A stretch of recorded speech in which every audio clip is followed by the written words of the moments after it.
அஸ்ஸலாமு அலைக்கும் வரஹ்மத்துல்லாஹி வபரகாத்துஹு. அல்ஹம்துலில்லாஹி ரப்பில் ஆலமீன் வஸ்ஸலாத்து வஸ்ஸலாமு அலா சய்யிதில் முர்சலீன் வாலிஹி வஸஹ்பிஹி அஜ்மஈன். சுப்ஹானக லா இல்ம லனா இல்லா மா அல்லம்தனா இன்னக அன்தல் அலீமுல் ஹகீம். சங்கையான பெரியோர்களே, மாணவ சகோதரிகளே, கடந்த தினங்களாக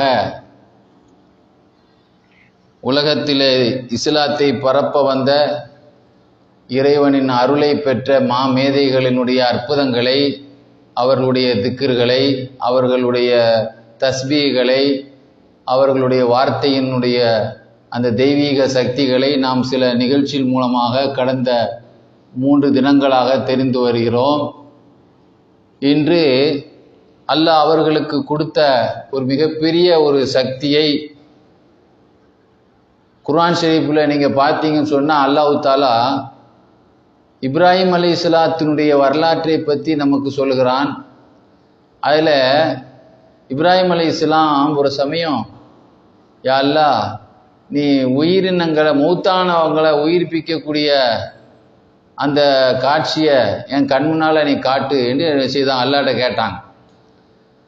உடனே அல்லாஹ் கேட்டான், நீங்கள் அதை நம்பலையா? உங்களுக்கு அதை நம்பிக்கை இல்லையா? இல்லை இறைவா, உன்னுடைய நேரடியாக ஒரு காட்சியை நான் காணும்போது என்னுடைய ஈமான் ஏன்னா ரொம்ப வலு கூடும், என்னுடைய மனசு ரொம்ப சந்தோஷப்படும், மன நிம்மதி அடையும்.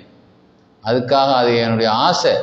அது ஈமானில் உள்ள ஒரு தடுமாற்றத்துக்காக நான் கேட்கல, அது என்னுடைய ஆசை என்று தன்னுடைய ஆசையை வெளிப்படுத்திய பொழுது அல்லாஹ் தாலா அதை அற்புதமாக அவங்க முன்னால் செயல்படுத்தி ஒரு 4 பறவைகளை அறுத்து 4 மலையில் அந்த இறைச்சிகளை எல்லாம் ஒன்றுக்குள் ஒன்றாக கலந்து தனித்தனியாக வைத்து அந்த உயிரினங்களை பேர் சொல்லி அந்த பறவைகளை அலைங்கள் என்று அல்லாஹ் அழைக்க சொன்னால் அந்த பறவைகளும் வந்தது என்று அல்லாஹ் குர்ஆனில் எல்லாம் சொல்லி காட்டுறான். அந்த பறவைகள் என்னது அப்படிங்கிற பல கருத்துக்கள் இருக்குது.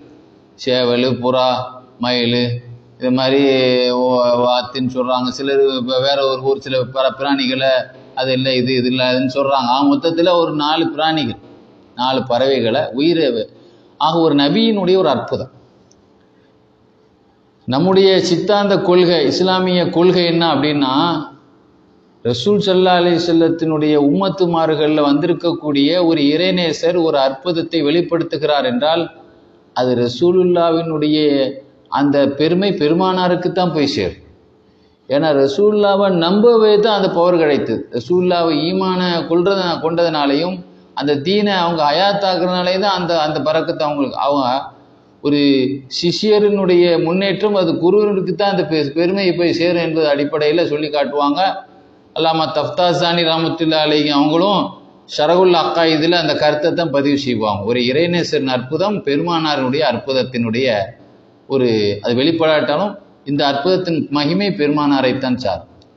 அந்த அடிப்படையில் பெருமானார் ஸல்லல்லாஹு அலைஹி வஸல்லத்தினுடைய ஹதீஸில் ஒரு ஹதீஸ் உண்டிய உம்மத்தில் வந்திருக்கக்கூடிய ஆலிம்கள் என்று சொன்னால் 7 வருஷம் ஓதி பட்டாங்கின ஆலிம்கள் அப்படிங்கிற அமைப்பில் ரசூலுல்லாஹ் சொல்லலை. அல்லாஹ்வை பயப்படக்கூடிய, குர்ஆனில் எந்த ஆலிம்கள் அல்லாஹ்வை அஞ்சக்கூடியவர்கள் அல்லாஹ் பாராட்டுறானோ அந்த ஆலிம்கள், அவுலியாக்கள், உம்மத்தில் வந்த ஆலிம்கள் இஸ்ரவேலர்களில் உள்ள நபிமார்களைப் போல. அப்போ நபிமார்கள், இஸ்ரவேலர் நபிமார்கள் எப்படி நொடிக்கு நொடி அற்புதங்களை வெளிப்படுத்துகிற மாதிரி என்னுடைய உம்மத்தில் வரக்கூடிய அந்த இறைவனுடைய உள்ளச்சத்தோடு அமல் செய்யக்கூடிய ஆலிம்கள் அவங்களும் அந்த அற்புதத்தை பெற்றவங்க அப்படிங்கிறத ரசூலுல்லாஹ் நமக்கு ஒரு சிக்னல், ஒரு சாம்பிளாக சைக்கினையாக சொல்லியிருக்கிறாங்க.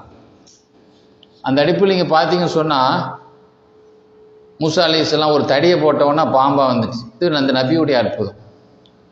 அது ஒரு உணர்ச்சி இல்லாத ஒரு கட்டை. அது மரங்கிறது ஒரு உணர்வு இல்லாத உயிர் உள்ளதல்ல. அதுக்கு ஜமாதாத்தும்பாங்க அரபியில், உணர்வு இல்லாது. அதுலேருந்து ஒரு உயிரை என்ன செய்தாங்க, வெளிப்படுத்தினாங்களா இல்லையா? இது மாதிரி உள்ள விஷயங்கள் ரசூலுல்லாஹ்வுடைய உம்மத்துமார்களில் இறைநேசர்கள் லட்சக்கணக்கான நிகழ்ச்சிகள் இதை மாதிரி வந்திருக்கிறது.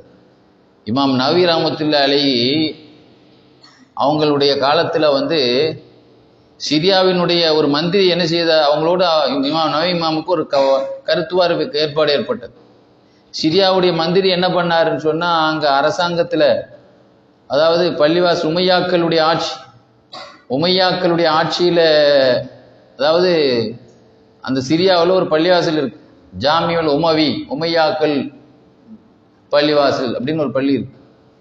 அந்த பள்ளிவாசல் இருக்கக்கூடிய அரசாங்க கிதாபுக்கு இல்லை அரபு கிதாபுகள் எல்லாம் ஐரோப்பா நாட்டுக்கு அந்த இடம் மாத்துறதுக்காக திட்டம் போட்டார் ஒரு மந்திரி.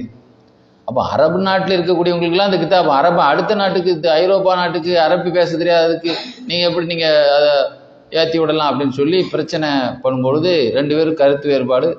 அவர் போய் அவங்கள அடிக்க போகிற மாதிரி பிடிக்க போனார். கொஞ்சம் தடித்த வார்த்தையை நவீ இமாம் யூஸ் பண்ணாங்க. அதனால் அவரை பிடிக்கிறதுக்காக அவர் பாய்ந்த பொழுது அங்கு அந்த மந்திரியினுடைய வீட்டில் ஒரு விரிப்பு விரிக்கப்பட்டது. அந்த விரிப்பில் அந்த புலித்தோல், இது மாதிரி சிங்கத்தோல், இது மாதிரி உள்ள மிருகங்களுடைய தோலாலான விரிப்பு இருந்தது. உடனே என்ன செய்தாங்க, அடிக்க பாயும்போது அந்த தோலை பார்த்து சைக்கினை பண்ணாங்க. உடனே அது மிருகமே எஞ்சிடுச்சு. அந்த தோல்ல இருந்து எதே எழுந்துச்சு, அதில் உயிர் இருக்கா? அது தோல் தானே, உயிரற்ற ஒரு பொருள் அது அப்படியே எழுந்து யாரை அவங்கள தாக்குறதுக்காக நினைச்சு பாஞ்சு போச்சு. உடனே அங்கே இருந்தவங்க எல்லாருமே அந்த ரூம்ல இருந்து வெளியே ஓடணும். அப்புறம் மன்னிச்சுக்குங்க, தெரியாமல் நாங்கள் உங்கள்கிட்ட அத்துமீறி நடந்துக்கிட்டோம்னு சொல்லி என்ன செய்யுதான் மன்னிப்பு கேட்டு அவங்க காலில் முத்தினதாக வரலாற்றில் எழுதி காட்டுவாங்க. இமாம் யூசுப் நபி ரஹ்மத்துல்லாஹி அலைஹி நவீ இமாமுடைய அற்புதத்தில் சொல்லி காட்டுவாங்க. ஆக ஒரு தோல், ஒரு புலித்தோல், அது மாதிரி ஒரு மிருகத்தினுடைய ஒரு சிறுத்தையினுடைய தோல்ல இருந்து கையை காட்டினோன்னா உண்மையான சிறுத்தையை வெளிப்படுத்தி காட்டினாங்க, அவனுக்கு பயம் உண்டாக்குறதுக்காக. அதுபோல யமன் நாட்டினுடைய மாமேதைகளில் ஒருவராக திகழ்ந்த அல்லாமா ஷேக் அலியுல் அஹ்தல் ரஹ்மத்துல்லாஹி அலைஹி ஹிஜ்ரி 600 வாழ்ந்தவங்க. ஹிஜ்ரி 600 வஃபாத்தானவங்க ஷேக் அலியுல் அஹ்தல் ரஹ்மத்துல்லாஹி அலைஹி. இவங்களுடைய வரலாறுல ஒரு செய்தி எழுதிப்பாங்க. இவங்க ஒரு பூனை ஒன்று வளர்த்தாங்க. இந்த பூனை நைட் நேரத்தில் சாப்பாடு கொடுப்பாங்க. ஒரு 2-3 நாளாச்சு அந்த பூனையை காணையில. ஒரு நைட்டு என்ன பண்ணார்னா, அந்த பெரியவங்களுடைய அந்த குருவுடைய சீடர் என்ன பண்ணார், நைட் நேரத்தில் அந்த பூனையை அடித்து கொண்டு போட்டார். அடித்து தூக்கி கொண்டு குப்பையில் கொண்டு போட்டார். ஒரு 2-3 நாள் அந்த பூனையை காணையில. எங்கன்னு கேட்டாங்க, தெரியலைன்னு சொல்லிட்டார். ஆனால் ஞானிக்கு தெரியும், இவர் தான் அடித்து போட்டாருன்னு தெரியும். உமக்கு தெரியாதா அப்படின்னு கேட்டாங்க. அவர் தெரியாது, உமக்கு தெரியாது இல்லை அப்படின்னாங்க. ஆமாம், அப்படி உமக்கு தெரியாதா அப்படின்னு கேட்டதே அதுலேயே அவங்களுக்கு எனக்கு தெரியுங்கிறது தான் அர்த்தம். ஒரு 2-3 நாள் கழித்து அந்த பூனைக்கு பேர் லூலுவான்னு பேர். லூலு அப்படின்னு சத்தம் கொடுத்தாங்க. யா லூலுவா எங்கே இருக்க அப்படின்னு நினச்சி சத்தம் கொடுத்தாங்க. உடனே அது ஓடியே வந்துச்சு. வளமை இப்படி வர்ற மாதிரி நினைச்சு டெய்லி ஓடி வரும்ல அந்த பேரை. ஆக இறந்து தூக்கி போட்டது தான் 2-3 நாள் கழித்து பேரை சொன்னோன்னு ஓடியே வந்துச்சான். அந்த வரலாறு எழுதி காட்டுவாங்க. என்றால் அல்லாஹ் தஆலா அந்த ஒரு வல்லமை அவங்களுக்கு ஒரு ஹதீஸில் சொல்லி காட்டுவாங்க. இறைநேசர்களுடைய நாக்கில் உள்ள இறைவன் வாக்கு எவ்வளோ பெரிய அந்த தெய்வ வாக்கு, அந்த நாக்குக்கு பல பவர் இருக்குது அப்படின்னு சொல்லுவாங்க. ஹியாருன்னாஸ், மக்களிலே மேதைகள் யார் என்றால், லவ் அக்ஸம அலல்லா, சத்தியமா யால இதை நீ செய்து காட்டணும் அப்படின்னு சொல்லி அல்லாட்ட உறுதியிட்டு அவங்க சத்தியம் பண்ணி ஒரு விஷயத்தை அல்லாட்ட கோரிக்கை வச்சால் அபர்ற உடனே அல்லாஹ் அதை நிறைவேற்றி கொடுப்பான் அப்படின்னு சொல்லி காட்டினான். அது எதுவானாலும் நடைமுறைக்கு சாத்தியமானதா இருந்தாலும் சரி, சாத்தியமில்ல அசாத்தியமானதா இருந்தாலும், இது அசாத்தியமான விஷயம். ஒரு இறந்து போன உடனே போய் பேர சொல்லி கூப்பிடுறது உடனே வர்றது அசாத்தியமான விஷயம். என்ன சொன்னாலும் என்ற அடிப்படையில் அவங்களுக்கு அப்படி ஒரு பவர் அல்லாஹ் என்ன செய்யுது நான் கொடுத்துருக்கான்னு சொன்னாங்க. இன்று அஹ்மதுல் கபீர் இபாய் நாயகத்தினுடைய ஒரு மாதம், இந்த மாதம்தான் அவங்களுடைய நினைவு மாதம். அவங்களுடைய வரலாற்றில் அற்புதமான நிறைய தகவல்கள் பதிவு செய்யப்பட்டிருக்கிறது. 5ஆம் நூற்றாண்டில் வாழ்ந்த முஹியுத்தீன் அப்துல் காதர் ஜீலானி அவங்களுடைய காலத்தில் வாழ்ந்தவங்க. அவங்களுடைய சகோதரியுடைய மகன் அபுல் ஃபர்ஜுர் ரிஃபாயி சொல்லுவாங்க. இவங்க சகோதரிய மகனே சொல்கிறாங்க, நான் என்னுடைய தாய் மாமாவும் திகழக்கூடிய ஷேக் அஹமது ரிஃபாயி அவங்களுடைய சபையில் அவங்களுடைய பயான் என் காதில் விழும் அமைப்பில் நான் உட்கார்ந்துருந்தேன். அவங்களுடைய திக்ர் என் காதில் விழக்கூடிய அமைப்பில் நான் அவங்க பக்கத்தில் உட்கார்ந்துருந்தேன். உட்கார்ந்த பொழுது அந்த சபையில் நடந்த ஒரு அற்புதத்தை அவங்களுடைய சகோதரியுடைய மகன் அபுல் ஃபர்ஜு ரிஃபாயியே சொல்கிறாங்க ரஹமத்துல்லாஹி அலைஹி. ஒரு சமயம் அவங்க பக்கத்தில் உட்கார்ந்து இருக்கும்போது இறைநேசர்கள் வந்து ஆகாயத்தில் பறக்கக்கூடிய ஒரு சக்தி அல்லாஹ் கொடுத்துருக்கான். அந்த பல 27 அற்புதங்களில் ஒரு அற்புதம் அப்படியே வானத்திலே பறப்பாங்க. அப்போ இந்த பறவைகள் மாதிரி திடீர்னு வந்து என்ன செய்வாங்க, கதிர் அலைஹிஸ்ஸலாம்லாம் அப்படி ஆகாயத்திலே பறந்தே வருவாங்க, கடலில் நடந்தே வருவாங்க சில நேரத்தில். அப்போ சொல்கிறாங்க அபுல் ஃபர்ஜ் ரிஃபாயி சொல்கிறாங்க, நான் என்னுடைய தாய் மாமாவா திகழக்கூடிய மகான் அஹமது ரிஃபாயி அவங்க பக்கத்தில் அஹமது கபீர் ரிஃபாயி நான் என் பக்கத்தில் உட்காந்துருந்தேன். அவங்க கொஞ்சம் தள்ளி தான் உட்காந்துருந்தேன். அவங்க பயான் கேட்குற மாதிரி அந்த தூரத்தை கணக்கு பண்ணி உட்காந்துருந்தேன். ஒரு வானவெளியிலேருந்து ஒரு மனிதர் பறந்து கொண்டு வந்தார். வந்து அவங்க முன்னால் வந்து உட்கார்ந்தார். வந்து உட்காந்துட்டு வந்தவொடனே என்ன செய்தாங்க, அவங்களுக்கு வாழ்த்து சொன்னாங்க. கிழக்கத்திய ஊரிலிருந்து வந்தவரே வருக என்று என்ன செய்தாங்க. அவர் கிழக்கத்திய பகுதியிலிருந்து வந்திருக்கிறார். வந்தவர் சொன்னார், அவங்க ஒரு பெரிய மகான், நான் வந்து 20 நாட்களாக நான் எதுவுமே சாப்பிடவும் இல்லை குடிக்கவும் இல்லை, நல்ல ஒரு சாப்பிடணும்னு ஒரு ஆசையில் உங்கள்கிட்ட வந்திருக்கிறேன் அப்படின்னு சொன்னாங்க. அதாவது 20 நாள் சாப்பிடலன்னு சொன்னால் அவங்க வந்து தவ வலிமையில் நப்சை கட்டுப்படுத்தி இருக்கக்கூடியவங்க. ஒரு நல்ல உங்கள்கிட்ட தன்னுடைய பரக்கத்தை சாப்பிட்றதுக்காக வந்திருக்கிறாங்க. அதனால் உங்களுக்கு என்ன வேணும், என்ன சாப்பிட ஆசைப்படுறீங்கன்னு கேட்டான். உடனே அவங்க சொல்கிறாங்க, அபுல் ஃபர்ஜ் ரிஃபாயி சொல்கிறாங்க, என்னை பார்த்து திரும்பி பார்த்தாங்க. அப்போ என் பக்கத்தில் வந்து அந்த அன்னப்பறவை பறந்த நிலையில் இருந்தது கூட்டமாக. இதை பார்த்து இதில் ஒரு பறவை வேணும், பொரித்த நிலையில் வேணும். சொல்லி முடிக்கல, அது பொரித்த நிலையில் முன்னால் வந்து விழுந்துச்சு. பேச்சு முடிக்கலை, உடனே வந்து பொரித்த நிலையில் விழுந்தது. வேற என்ன வேணும்னு கேட்டாங்க. எனக்கு 2 சுட 2 ரொட்டி வேணும். அவங்க பக்கத்தில் 2 கல் கிடந்துச்சு. அந்த கல்லை போய் என்ன செய்தாங்க, எடுத்தாங்க. 2 ரொட்டி ஆயிடுச்சு, சூடாயிட்டு. வேற ஒரு கூலாக ஒரு கூஜால தண்ணி வேணாங்க. ஆகாயத்தில் கையை இப்படி தூக்குனாங்க, ஒரு கூஜால தண்ணி வந்துடுச்சு. எல்லாத்தையும் அவங்க வந்து சாப்பிட்டாரு.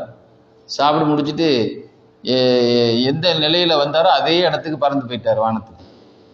அப்புறம் இன்னும் அஹமது கபீர் ரிஃபாயி என்ன செய்தாங்கன்னா, அதில் உள்ள கீழே கிடக்கிற எலும்பு இருக்குல்ல, அந்த வலது இடது கையில் அந்த எலும்புகள், அந்த பறவையினுடைய எலும்புகளை கையில் எடுத்து அது தன்னுடைய வலது கையால் அதை தடை விட்டபடி பறக்கத்தான தன்னுடைய வலது கையால் தடை விட்டபடி, எந்த இதுலையுமே வலது கைங்கிறது ஒரு பறக்கத்தான், என்ன வலது கையால் தாங்க அப்படின்னு நம்ம சொல்லுவோம் இல்லை,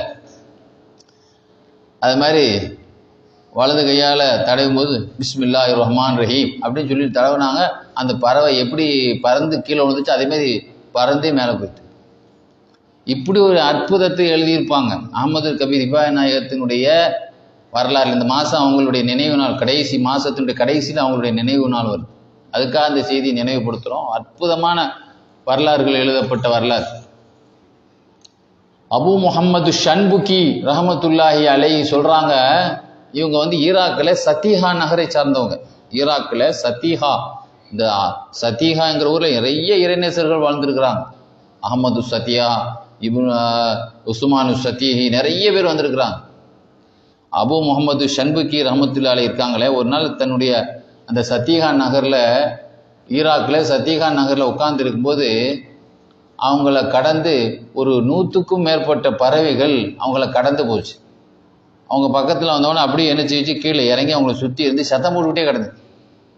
உடனே அவங்க பொதுவாக ஞானிகள் வந்து சும்மா உட்காந்து நேரத்தை வேஸ்ட் பண்ண மாட்டாங்களே, இறைவனுடைய தஸ்மீ தியானத்தில் மன ஓர்மைக்கு தானே காட்டுக்கே போகிறாங்க. யாருடைய சலசலப்பு சத்தங்கள் இடைஞ்சல் இருக்கக்கூடாதுனால தானே அவங்க தவச்சாலைக்கே போகிறாங்க. அதனால இது சத்தம் போட ஆரம்பிச்சோன்னா அது அவங்களுக்கு மன ஓர்மையை கெடுத்த மாதிரி, அவங்களுக்கு ஒரு மன சஞ்சலத்தை கொடுத்துச்சு, இடையூறாக இருந்தது. உடனே என்ன செய்யுது, அல்லாஹ் என்னை ரொம்ப மன காயப்படுத்துது, இவைகள் என்னுடைய மன ஓர்மையை கெடுக்குது, என்னை ரொம்ப கஷ்டப்படுத்துதுன்னு சொன்ன உடனே அல்லாஹ்ட்ட அதை தான் சொன்னாங்க. அதை மூத்தாக்கிறலாம் சொல்லலை, சொன்ன உடனே அவளும் செத்து 100 விழுந்துட்டு. இறைநேசர்களை பற்றி எழுதுவாங்க, ரொம்ப இரக்கமானவங்க இறைநேசர்கள். ஒரு ஊரில் வந்து ஒரு பலாய் வராத அளவுக்கு அந்த ஊருக்கு துவா செய்துட்டே இருப்பாங்க. அப்படிப்பட்ட இரக்கமானவங்க. ஒரு வாயில்லாத ஜீவனை போய் இப்படி அநியாயமாக சாவடிப்பாங்களா? அப்போ அவங்க அல்லாட்ட வந்து சத்தம் போடாமல் இருக்கிறதுக்கு தான் துவா செய்தாங்க. இறந்து உடனே யா அல்லா, இவைகளுடைய சாவை நான் நாட இல்லையா ஆண்டவா, இவைகளுடைய இறப்பை நான் ஒன்றும் நாட இல்லையா ஆண்டவா அப்படின்னு சொன்ன உடனே அப்படியே பறந்து போயிட்டான். இறந்தது அப்படியே எல்லாமே பறந்து 100 பறவைகளும் செத்து விழுந்துச்சா இல்லையா? 100 பறவை மேலே பறந்து ஓடும். அது மாதிரி அபு முகமது ஷம்புக்கி ரஹமத்துல்லாஹி வரலாறுல இப்படி ஒரு அற்புதமான நிகழ்வை எழுதி காட்டியிருப்பான். அதுபோல சஹாபாக்களுடைய காலத்தில் வாழ்ந்த மிகப்பெரிய இறைநேசர் சிலத் இப்னு அஷ்யம் ரலியல்லாஹு தஆலா. சஹாபாக்கள் வந்து போர்க்களத்துக்கு போகும்போது அந்த கூட்டத்தில் அவங்க இருந்தவங்க. நபி அவங்க ஹதீஸில் சொன்னாங்க, சில தன்னுடைய உம்மத்தில் வரக்கூடிய சில நல்லடியார்களை ரசூலுல்லாஹ் முன்னறிவிப்பு செய்தவங்கள சிலத் இப்னு அஷ்யம் ரலியல்லாஹு அவங்களும் ஒரு ஆள். சொன்னாங்க, உம்மத்துமார்கள் ஒருவர் யமன் குலத்து யமன் தேசத்திலே அவர் சிலத் இப்னு அஷ்யம் அவர் பேர் என்று அவருக்கு சொல்லப்படும். அவர் நாளைக்கு மறுமையில் அவர் செய்யக்கூடிய சிபாரிஸ், அல்லாட்ட அவர் செய்யக்கூடிய பரிந்துரையினால இவ்வளோ கூட்டங்கள் நாளைக்கு சொர்க்கத்தில் போவார்கள் சொல்லி ரசூலுல்லாஹ் அள்ளி காட்டினாங்க. இவ்வளோ கூட்டம் அவர் பேர்ல அவர் சொல்லி அல்லாஹ் சொர்க்கத்தில் அனுப்புவான்னு சொன்னாங்க. அப்படிப்பட்ட ஒரு பாக்கியமான ஆள். அவங்களுடைய அற்புதங்கள் நிறைய இருக்கு. அதில் ஒன்று என்னன்னா, ஒரு நாள் அவங்க குதிரையில் போருக்கு போகும்போது குதிரை திடீர்னு இறந்துச்சு. எல்லாரும் ஜாமான்லாம் எடுத்து கீழே வச்சுட்டாங்க. எல்லாரும் சொன்னாங்க, எங்கள் கூட வந்துடுங்க, நான் உங்களுக்கு தனியாக வாகனம் தரோம், அதில் வாங்கலைன்னாங்க. இல்லை நீங்கள் போங்க, நான் வர்றேன்ட்டு. அதுக்கப்புறம் அல்லாட்ட துவா செய்தாங்க, யா அல்லாஹ், நான் உன்னுடைய பாதையில் நான் என்ன செய்யிருக்கேன், போருக்கு வந்திருக்கிறேன். ஏன்னா எதுக்கு வந்திருக்கிறேன், என்ன சம்பாத்தியம் பண்ணுறதுக்காக போருக்கு போகிறோம், உன்னுடைய திருப்தியை நாடி போருக்கு வந்திருக்கிறேன். அதனால் வந்த இடத்துல இந்த மாதிரி ஆயிடுச்சு. ஏன்னா அதனால் நீ எப்படிப்பட்ட வல்லமை உள்ளவன்னா, நீ இறந்தவங்களை ஹயாத்தாக்கக்கூடிய, கபூரில் உள்ளக்கூடிய ஹயாத்தாக்கக்கூடிய வல்லமை உள்ளவன் நீ. அதனால் நீ இப்போ எனக்கு உன்னுடைய வல்லமையின் மூலமாக என்னுடைய இறந்த என் குதிரையை நீ நினைச்சி உயிர்ப்பிக்கணும் அப்படின்னு சொன்னான். சொல்லி கொஞ்ச நேரத்தில் அது என்ன செய்யுச்சு, உயிர் பெற்று. அதுக்கு பிறகு அந்த போர் முடிஞ்சு திரும்பி வந்தவொன்னே தன் மகன்கிட்ட சொன்னா, மகனே அதனுடைய எல்லா சேனங்கள் எல்லாத்தையும் எடுத்து கடிவாளங்கள் எல்லாத்தையும் கலத்திருந்தாங்க. ஏன்னா இது அல்லாட்ட இரவலாக நம்ம கேட்டிருக்கோம். நம்ம ஊருக்கு வர வரைக்கும் தான் அது நமக்கு இரவலாக அல்லாட்ட கேட்டிருக்கோம். அது மாதிரி எல்லாத்தையும் கலத்தினோன்னா அது இறந்து விழுந்து. அப்போ அல்லாஹ் தஆலா அந்த இறந்ததை திரும்ப அவங்க வந்து ஊர் சேர வரைக்கும் அல்லாஹ் அந்த திரும்ப மீட்டி என்ன செய்யுது, அல்லாஹ் கொடுத்து. அது மாதிரியே ஊர் வந்த உடனே அது இறந்து போச்சு.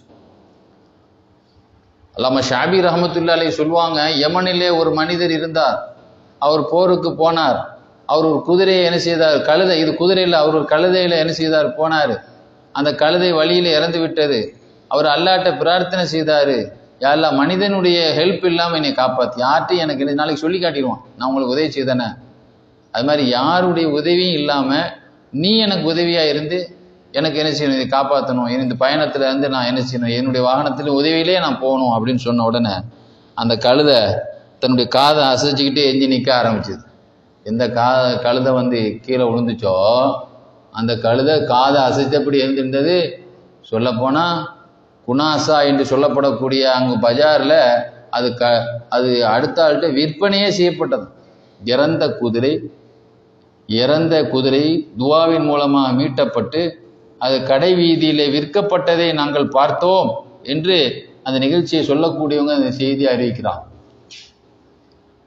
முஹம்மது இப்னு சயீதுல் பஸரி ரஹமத்துல்லாஹி அலைஹி, பஸராவை சார்ந்தவங்க சொல்லுவாங்க, நான் வந்து பஸராவினுடைய வீதியில நடந்து போயிட்டு இருந்தேன். அப்பொழுது ஒரு கிராமவாசி ஒரு ஒட்டகத்தை இழுத்துட்டு வந்தார். நம்ம ஒரு வாகனத்தை போறோம்னா சுத்தி முத்தி பார்ப்போம், யார் பின்னால வர்றா, யார் முன்னால போறா, பக்கத்துல யாருங்க பார்த்துட்டே தானே போவோம். அது மாதிரி பஸராவுடைய வீதியில நான் போயிட்டு இருக்கும்போது திடீர்னு திரும்பி பார்க்குறேன், ஒரு கிராமவாசி ஒரு ஒட்டகத்தை இழுத்துட்டு வர்றாரு. அது ஒட்டகத்தை இழுத்துட்டு வர்றாரு. ஏன்னா அந்த ஒட்டகம் வந்து திடீர்னு இறந்து கீழே விழுந்து சாமான்லாம் கீழே கிடக்கு. திருப்பி மூட்டைகளை இறந்துட்டா கீழே விழுந்துரும்ல, அதனுடைய அந்த தானிய மூட்டை, அதுக்கு வைக்குள்ள வைக்கிறதுக்கு மூட்டைகள் இருக்கும்ல, மற்ற சாமான்கள் எல்லாமே கீழே கிடக்கு. என்னன்னா திரும்பி பார்க்கும்போது இறந்து கிடக்கு. உடனே ஆனால் கொஞ்சம் தூரம் நடந்து ரெண்டாவது திரும்பி பார்த்தேன். ரெண்டாவது திரும்பி பார்க்கும்போது அவர் துவா செய்கிறார். என்ன துவா செய்கிறாருன்னா, யா முசப்பிப குல்ல சபபின், யா மௌலா, எல்லா காரணங்களுக்கெல்லாம் காரண கருத்தாவா இருக்கக்கூடியவனே, ஏன்னா யாரெல்லாம் அல்ல வேண்டுவார்களோ துவா செய்வார்களோ தேடக்கூடியவர்களின் எஜமானனாக இருக்கக்கூடியவனே, தேடக்கூடியவர்களின் எஜமானனே, காரணத்துக்கெல்லாம் காரண கருத்தாவா இருக்கக்கூடியவனே, மூல காரணமா இருப்பவனே, ருத்த அலைய மாதக அல்லா, எதை எடுத்தியோ அதை எனக்கு திரும்ப கொடு. எப்படி என் ஒட்டாக இருந்துச்சோ அதே மாதிரியே திரும்ப என்ன செய்யணும், அந்த மூட்டையை தூக்குற மாதிரியே எழுதி நிற்கணும் எல்லாம் அப்படின்னு துவா செய்கிறார். அப்புறம் பார்த்தா அது எப்படி முதல்ல இருந்துச்சோ அது மாதிரி கீழே கடந்து அப்படியே மேலே எழுந்து நிற்கிறது, மூட்டைகள்லாம் மேலேயும் இருக்குது. என் கண் முன்னாலே நான் நினைச்சிருந்தேன், ஒரு கிராமவாசி இப்படி துவா செய்து இறந்து கடந்து ஜாமான் கீழே கடந்ததையும் பார்த்தேன். இந்த துவா செய்த பிறகு கீழே கடந்ததெல்லாம் அது எழுந்து நின்று மூட்டைகள்லாம் திரும்ப மேலே சுமந்த நிலையில் அது இருந்ததையும் நான் பார்த்தேன் அப்படின்னு சொல்றான். அதுபோல நிறைய வரலாற்றில் முஹியுத்தீன் அப்துல் காதர் ஜீலானி ரலியல்லாஹு அன்ஹு இருக்காங்களே, அவங்களுடைய வரலாற்றில் கூட ஒரு 2 நிகழ்ச்சிகள் பதிவு செய்யப்பட்டிருக்கிறது. ஒரு பெண்மணி வந்தாங்க, வந்து அவங்கள்ட்ட சொன்னாங்க, என்னுடைய மகன் உங்க மேல ரொம்ப பிரியமா இருக்கார், அதனால எனக்கு செய்ய வேண்டிய கடமைகளை எல்லாம் நான் ஒரு புறம் வச்சுட்டு உங்களுக்கு பிரியமா இருக்கிறனால உங்கள்கிட்ட உங்க மதரசாவில் விட்டுட்டு போலான்னு வந்திருக்கிறேன். உடனே இந்த பையனுக்கு புத்தி சொல்லி இங்கே என்ன நடைமுறை இருக்கோ அந்த நடைமுறையை பின்பற்றுன்னு சொல்லி அனுப்பிதான் அனுப்பி வச்சிருந்தான். கொஞ்ச நாள் கழிச்சு வந்து பார்க்க வந்தா அந்த பையன் ரொம்ப எலும்பு தோடு மாட்டு, சாப்பாடு கேட்டதுக்கு இங்கே வந்து இந்த ரொட்டியில் வந்து ரொம்ப இன்னைக்கு ரொம்ப காஞ்சி போன ரொட்டிகள்லாம் சாப்பிட முடியாது, தொண்டையிலே நிற்கும், 2 துண்டு தான் நிற்க முடியும். லேசான ரொட்டி தான் நிறைய சாப்பிடும், அப்போ நல்லா கொஞ்சம் தடகாத்திருக்கும். அப்போ அதனால் அந்த கோதுமை ரொட்டி வந்து கோதுமையில் தொளி கோதுமை வந்து அவ்வளோ சாப்பிட முடியாது. இதெல்லாம் நம்ம வந்து தொளி கோதுமை வந்து எப்படி கேரளாவில் உள்ள குண்டரிசி நம்மளால் சாப்பிட முடியாது, ரேஷன் கடை அரிசி இதெல்லாம் ஒரு மாதிரியாக இருக்கும், சுத்தம் கம்மியாக இருக்கும். அதெல்லாம் சும்மா லேசான அரிசிலாம் நிறைய சாப்பிட்றோம் இல்லை, அதை மாதிரி அதிகமாக சாப்பிடாம அதை தொழிற்கோதுமையினுடைய உணவினால் அதை கொடுக்கப்பட்டு அவங்களுக்கு அதை பயிற்சிக்காக மாணவர்களுக்கு அந்த உணவு கொடுத்துருக்குறாங்க. அப்போ அந்த உணவை அவருக்கு சாப்பிட்டதுனால நிறைய நைட்டு முழிச்சு இபாதத்து செய்ததுனால தூக்கம் இல்லாமல் மெலிஞ்சு போயிருந்தார். அப்போ வந்து பார்த்தாங்க, தன்னுடைய ஆசிரியர் உஸ்தாத் முஹியுத்தீன் அப்துல் காதர் வந்து அவங்க பொரிச்ச கோழியை சாப்பிட்டுட்டு இருக்காங்க சாப்பாடு நேரத்துக்கு.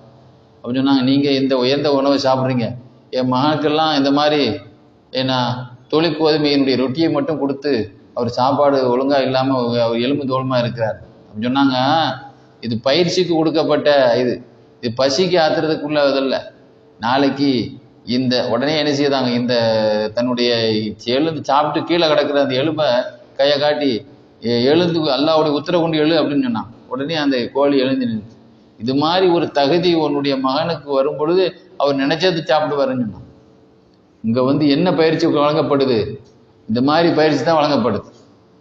என்ன ஒரு இறந்ததை கூட உயிர்ப்பிக்கக்கூடிய ஒரு சக்தி உள்ள ஒரு பயிற்சி கொடுக்குற இது அந்த நிலை வரும்போது அவர் நினைச்சதை என்ன செய்வார், சாப்பிடுவார் அப்படின்னு சொல்லி சொன்ன ஒரு செய்தியும் இருக்கிறது. அதே மாதிரி இன்னொரு வரலாறுல எழுதுவாங்க அல்லாமா ஹயாத்துல் ஹயவான் ஆசிரியர் தன்னுடைய ஓதுநாயகத்தினுடைய வரலாறு எழுதும்போது ஒரு தடவை அவங்க ஒரு பயான் செய்யிட்டு இருந்தாங்க.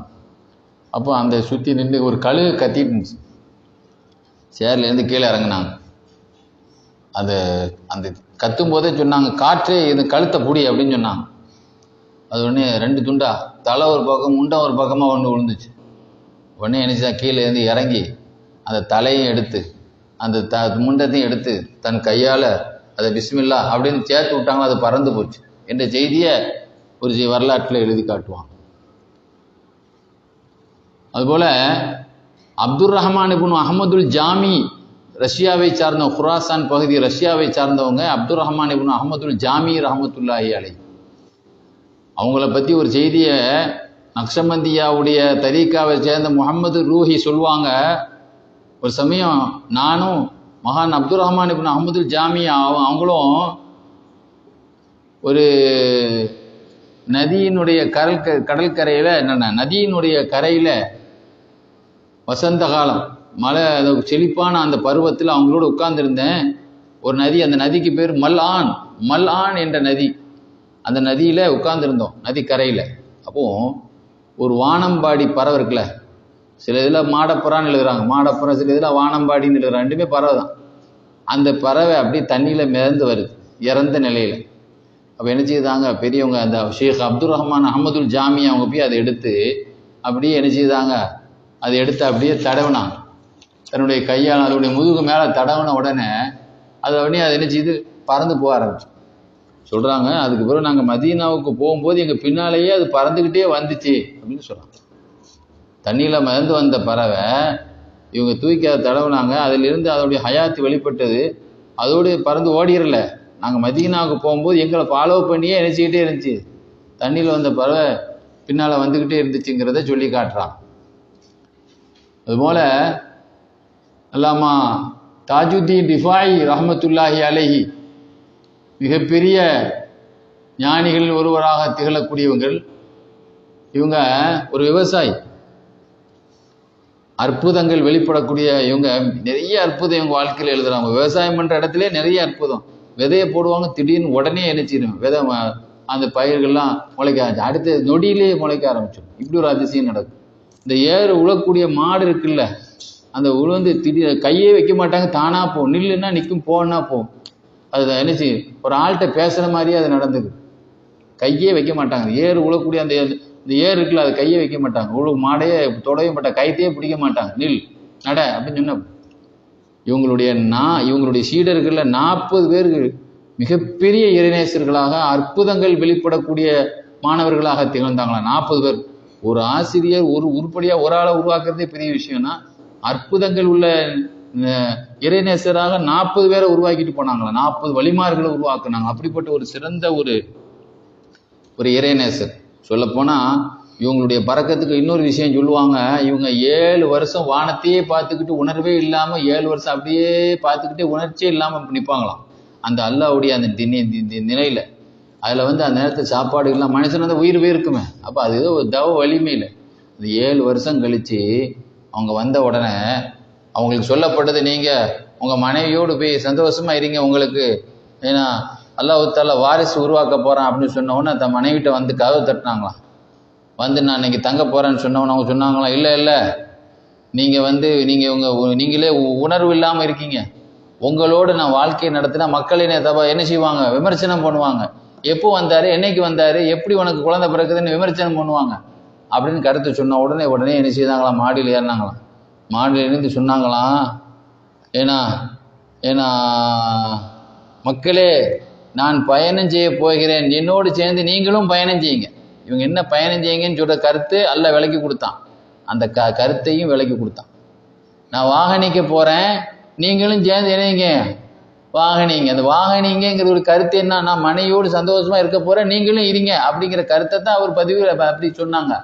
அந்த கருத்தையும் அல்லாஹ் எல்லாருடைய காதலையும் சேர்க்க வச்சாங்க. நான் பயணிக்க போகிறேங்கிற கருத்தை என்ன, அவருடைய நோக்கம் என்னங்கிறதையும் அல்லாஹ் காட்டி கொடுத்தாங்க. இந்த கருத்தை கேட்டு 40 பேர் தன்னுடைய மனைவியோடு கூண்டாங்களாம். 40 பேர்களுக்கு ஆம்பளை பிள்ளை, 40 பிள்ளையும் அவுளியாக்களா பிறந்துச்சான். அது எவ்வளோ பெரிய விஷயம். அது அப்படிப்பட்ட ஒரு அற்புத நாயகர். ஒரு சமயம் இவங்க உழுவக்கூடிய இவங்களுடைய விவசாயத்தில் ஒரு மாடு இறந்து போச்சு. ஒரு மாடு இருந்துச்சு.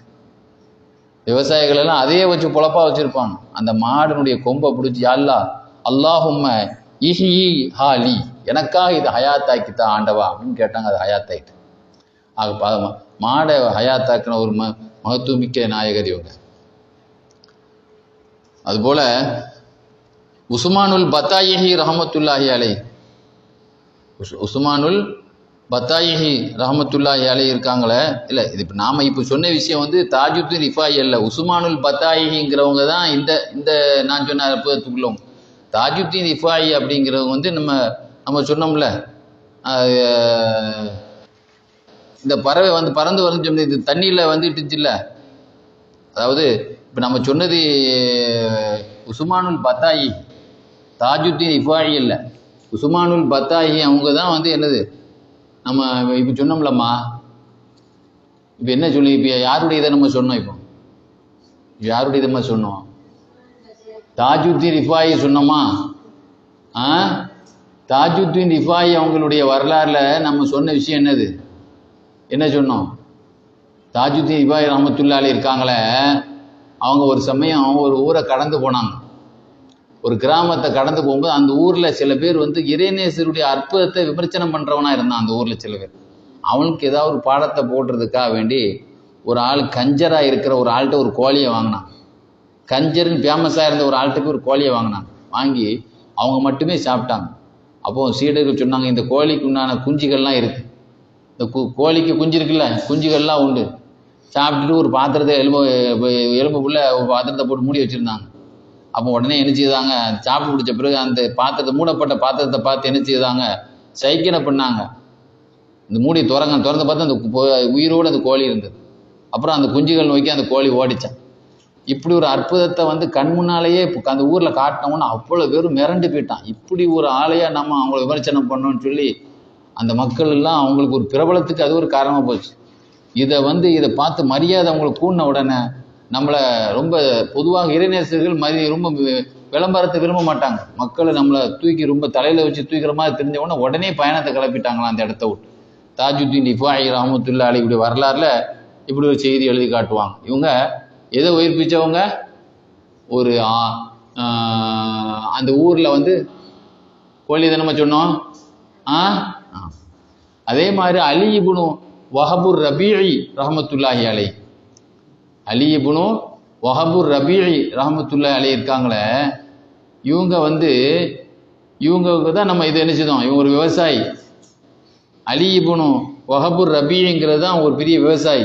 அதை தான் நம்ம சொன்னோம். அலி இப்னு ரபீ இவங்க எப்படிப்பட்டவங்கன்னா, இந்த மாதிரி வல்லமை உள்ளவங்க, விவசாயத்தில் அந்த ஏர் உழக்கூடிய அந்த மாடுகள் எல்லாம் அந்த கை வைக்காமலே தானாக போஞ்சோனமா இல்லையா, திடீர்னு விதையை போடுவோம் உடனே அப்படி ஒரு அற்புதம் உள்ளவங்க. இவங்க தான் தன்னுடைய மாடை என்ன செய்தாங்க, அல்ல இறந்தவொன்னா தன்னுடைய அந்த கொம்பை பிடிச்சி, அல்ல எனக்கா இதை அயாத்தாக்கி கொடுன்னு சொன்னாங்க. உடனே அதை அயாத்தாக்கி. அது மாதிரி உஸ்மானுல் பத்தாயி இவங்களுடைய, ஏன்னா இவங்களுக்கு தான் 40 மாணவர்கள் இருந்தாங்க. இந்த 40 மாணவர்களும் அவுலியாக்களாகவே அற்புதங்கள் வெளிப்படுத்தக்கூடிய மாணவர்களாகவே இருந்தாங்க இந்த 40 பேர். அது மாதிரி உஸ்மானுல் பத்தாயி ரஹ்மத்துல்லாஹி அலைஹி இருக்காங்களே, பத்தாயி நகரம், ஈராக்கிலே பத்தாயி நகரை சார்ந்த உஸ்மானுல் பத்தாயி ரஹ்மத்துல்லாஹி அலைஹி இருக்காங்களே, ஏன்னா மிகப்பெரிய வல்லமை உள்ளவங்க. இவங்க தான் நம்ம 7 வருஷம் வானத்தையே பார்த்து நிற்பாங்க. எந்த உணர்வு இல்லாமல் ஒரே ஒரு கம்பளி ஜுப்பா மட்டும் தான் போட்டிருப்பாங்க. வருஷத்துக்கு ஒரு ஆள் ஒன்று ஜுப்பாவை கொடுப்பாரு, கம்பளி துணி. அந்த ஜுப்பாவை போட்டுக்கிட்டே வானத்தையே பார்த்துட்டு இருப்பாங்க. உணர்வு இருக்கா, சாப்பாடு இருக்கா, சுற்றிலாம் பார்த்தா அவங்கள புல்லெல்லாம் வளர்ந்து நிற்கும். அந்த மாதிரி தனியாக நிற்பாங்க. அப்புறம் அது 7 வருஷத்துக்கு பிறகு உணர்வு வந்து தன்னுடைய மனைவியோடு நீங்கள் கூடுங்க, உங்களுக்கு வாரிசுகள் பிறக்க போகுதுன்னு அவங்களுக்கு சொல்லப்பட்டவன தான் என்ன செய்தாங்க, வீட்டில் வந்து கதவை தட்டினாங்க. அவன் மனைவி என்ன செய்ய, நான் இதுக்கு சம்மதிக்க மாட்டேன், நாளைக்கு ஊர் என்ன செய்யும், எந்த வகையில் உங்களுக்கு குழந்தை கிடைச்சிது, அவரே உஷார் இல்லாமல் இருக்கிறாங்கன்னு சொல்லிடுவாங்கன்னு சொன்ன பிறகு தான் என்ன செய்தாங்க, மாடி மேலே ஏறி நின்றுக்கிட்டு, மக்களே நான் பயணிக்க போகிறேன், நீங்களும் பயணிங்க அப்படின்னு சொல்ல இந்த சொல்லினுடைய கருத்தையும் எல்லாம் விளக்கி காட்டினா, அந்த சத்தத்தையும் எல்லார் காதிலும் விழ வச்சா, இவர் சொல்ல கேட்ட அத்தனை பேர்கள் யாரெல்லாம் மனைவியோடு அன்னைக்கு சந்தோஷமா இருந்தா கூட 40 பேர் மட்டும்தான் அந்த பாக்கியத்தை பெற்றாங்க. 40 பேரும் மனைவியோடு கொண்டவங்க, 40 பேருக்கும் 40 ஆண் குழந்தைகள், 40 பிள்ளைகளும் இதாக இருந்தது, இறைநேசராக இருந்தது. அதுக்கு பிறகு இவங்க திரும்ப போய் 2வது 7 வருஷம் வானத்தை பார்த்துக்கிட்டே இருந்தாங்க. அதுக்கு பிறகு இவங்க மனித நிலைக்கு திரும்பி, அதுக்கு 14 வருஷம் கலாவான தொழுகை இல்லை, ஏன்னா உணர்வு இல்லைன்னா தொழுகை கிடையாது இல்லை. அதுக்கு பிறகு 14 வருஷ தொழுகையை இவங்க கலா செய்தாங்க. ஆக இப்படிப்பட்ட ஒரு அற்புத நாயகராக திகழக்கூடிய இவங்களுடைய வரலாறு எழுதுவாங்க. இவங்க ஒரு நாள் உட்கார்ந்துட்டு இருக்கும்போது ஒரு 7 வேடர்கள், அந்த பத்தாயி நகரத்துக்கு 7 குண்டு எரியக்கூடிய 7 பறவைகள் வேடர்கள் இருக்காங்களாம்மா, குண்டு எரியக்கூடிய அந்த வேடர்கள் அந்த ஏரியை கடந்து போனாங்க. இவங்க பக்கத்தில் வந்து பெரிய பெரிய பறவைகள் எல்லாம் பக்கத்தில் நின்றுச்சு. அதை எரிஞ்சாங்க. எரியும் பொழுது பொதுவாக வந்து அது உயிரோடு இருந்தால் தான் நம்ம சாப்பிட முடியும். அது செத்த நிலையில் வந்து விழுந்துச்சு. அப்போ சொன்னாங்க, இதை போய் எடுக்காதீங்க, இது உங்கள் பக்கத்தில் இருக்காங்களா இல்லையா, இது சாப்பிடாதீங்க, இது ஹராம். பொதுவாக ஞானிகளை வந்து அந்த காலத்திலே நக்கல் பண்ணுறவங்க நிறைய இருப்பான். ஆமாம், இது இறந்து போச்சா என்ன, நீங்கள் அயாத்தாக்குங்க, அப்படி நக்கலா சொன்னா நீங்கள் அயாத்தாக்குங்க. உடனே இங்கே என்ன செய்தாங்க, அதை தூக்குனாங்க. பிஸ்மில்லாஹி அல்லாஹு அக்பர் அப்படின்னு சொல்லி, அல்லாஹும்ம அஹியா, யாரா இதை ஹயாத்தாக்கு, யா முஹியில் இல்லாம் வஹிய ரமீம், மக்கி போன எலும்புகளை எல்லாம் உயிர்ப்பிக்கக்கூடியவனே, இது ஹயாத்தாக்குன்னு சொன்ன உடனே அது இணைச்சிச்சு. அந்த பறவைகள் எல்லாம் எதெல்லாம் இறந்து விழுந்துச்சோ அதெல்லாம் மேலே பறந்து போயிருச்சான். அப்படி ஒரு அற்புதங்கள் வெளிப்பட்டதாக வரலாறு எழுதுறான். ஆக இதெல்லாம் நபிமார்களுடைய செய்தியாக தான் எல்லாம் குரானில் சொல்லி காட்டுறான். அதெல்லாம் ரசூல்லாவுடைய உம்மத்தில் வந்தவங்கெல்லாம் அதை அசால்ட்டாக செய்து காட்டினாங்க. இதெல்லாம் ரசூல்லாவுடைய அந்த பெருமைக்கு, ரசூல்லாவுடைய உம்மத்துமார்களுக்கு எப்படி ஒரு பெருமையை அல்லாஹ் கொடுத்தான் அப்படிங்கிறத, நபிமாருடைய பவர் உள்ளவங்கெல்லாம் இருந்தாங்கிறத இந்த நிகழ்ச்சிகள்லாம் காட்டுது. அல்லாஹ் சுப்ஹானஹு வ தஆலா நம்முடைய கொள்கையில் இந்த மாதிரி உள்ள இறைநேசர்களுடைய பற்று பாசத்தோடு அவங்களுடைய திக்ர்களை எல்லாம் ஓதக்கூடிய, அவங்களுடைய ஒழுக்க முறைகளை நம்முடைய வாழ்வில் கொண்டு வரக்கூடிய பாக்கியத்தை அல்லாஹ் தந்தருள் புரிவானாக.